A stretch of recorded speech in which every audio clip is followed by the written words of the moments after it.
my family that was visiting has gone home today, and we are back to being quiet with our regular routine. But I did finally get a day off because I worked all weekend, unfortunately. And I would have been off on Friday, but some people decided not to call in.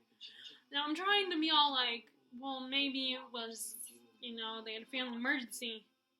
And one of the managers did say that people tend to do that, they don't call in. The party feels like that's a little disrespectful, and that means the people such as myself and the other people that work in that part of the store, that department, will have to come in. I was very stressed this weekend, and I barely got any time with the family that was visiting. I did get a little bit, which I was happy, and today I got to, say goodbye, spend time with them before they all left. But, so I'm watching Are You Afraid of the Dark again, so right now, I don't know if you guys can hear it, but sorry if it's playing in the background, I'm being lazy again, don't want to pause it, just want to let it run. So, it's, Top 5 Wednesday time. And if you are new to Top 5 Wednesday, it is a Goodreads group created by Ginger Reads Lady and Sam from Thoughts on Tomes, where you get certain bookish subjects and you have to name your top 5 of that subject. And since, actually, I guess this Wednesday is Sam's birthday, so she decided to give us a freebie and let us pick whatever topic we want from the archive of topics. And by the way, as I always do, I will post the link if you guys are interested in doing this. Even if you just want to do it for fun, not necessarily join the group. So, the topic I chose is my top 5 books on my Bookish wish list. And of course, I don't have any of these books, or they wouldn't be on my wish list because I would already have them. Okay, so number 1 is His Majesty's Dragons by Naomi Novak. Because actually, I bought the last book, not realizing it was the last book in a series. I can't really grab it because it's behind my chair. But I bought it not realizing, and then I realized that there are I think there's 9 books in the series. So there's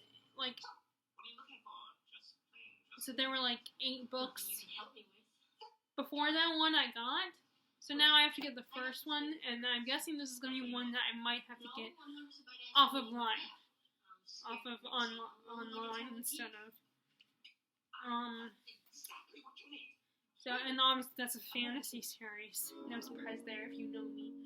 And book number 2 is Lord of Shadows by Cassandra Clare. I recently finally bought Lady Midnight, but I have not read it yet. So, and this is the second one in the book, in the series. So I need to get that, so I want to get that one before, I don't know if I'm going to start Lady Midnight and then just get it, or, I don't know, but, because when it's books in series, I like to try to at least get the second book in the series, before I start the first one. And then the rest of the series, and each time I finish, before I start the next book, I like to get the next book after that one. Because then I don't want to have to wait before I can get the next book. Although I still have gotten to the habit of not reading the next book in the series. Even if I have it, I will still wait a year. I still have not read Crooked Kingdom. I did start it, and I still have not read Frozen Tides, and I am gonna read it for book bingo, but I don't know though, because my problem is I can't narrow it down to one book, and I feel like the best way for me to get through the books is to just focus on one book at a time. But I can't seem to do that. I don't think I'm very good at readathons. Except for, the Tone Tobble one says it's 2 weeks. which is ironic because the book bingo is only for a month, but but I feel like there's pressure, especially since I got a whole bunch of new books over this past year. But anyway, so I need to get that one. Some of these books will probably be Christmas books. The next one is a pretty old book. Like, it's been around since I think the 90s, I imagine, or maybe 80s. And that is Misery by Stephen King. I don't know if it's going to be the next book by his or not, because I also want to get his other book, Cujo, and there was another one.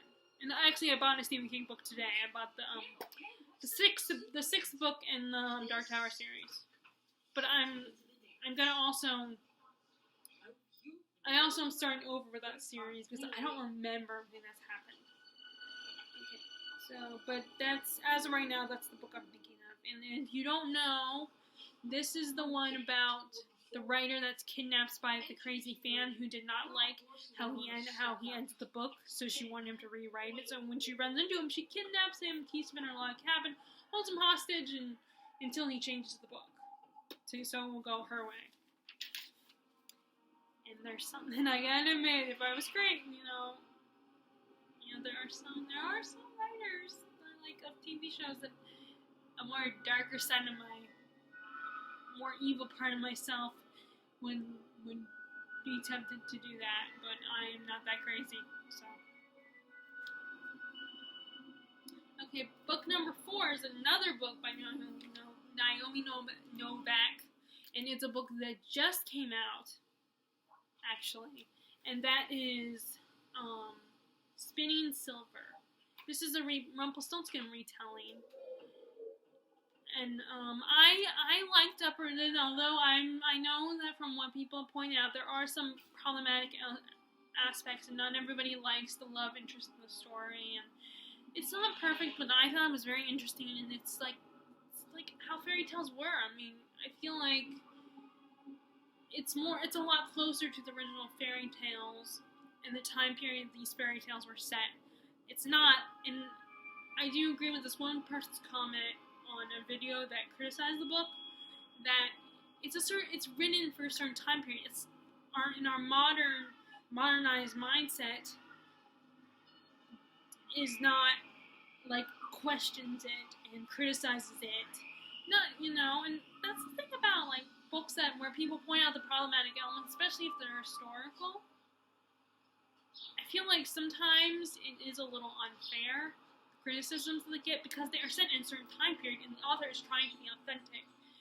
And I don't know when it's okay, the authenticity is okay, or it's not. It's too much. It's too authentic. I don't know.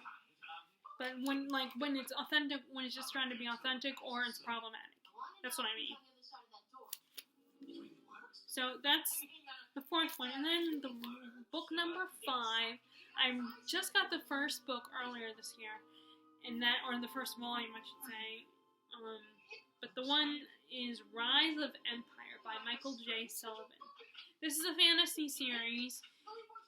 I don't remember a lot about I can't really give a good description of what it's about, but I remember it sounded like something that I would enjoy. And it's actually one of the books that both, I can't remember her name. I always forget her name when I need to remember. But there's, I think Reagan from Peru's Projects talked about this book, and so did, I wish I could remember the girl's name. There was another booktuber that I liked.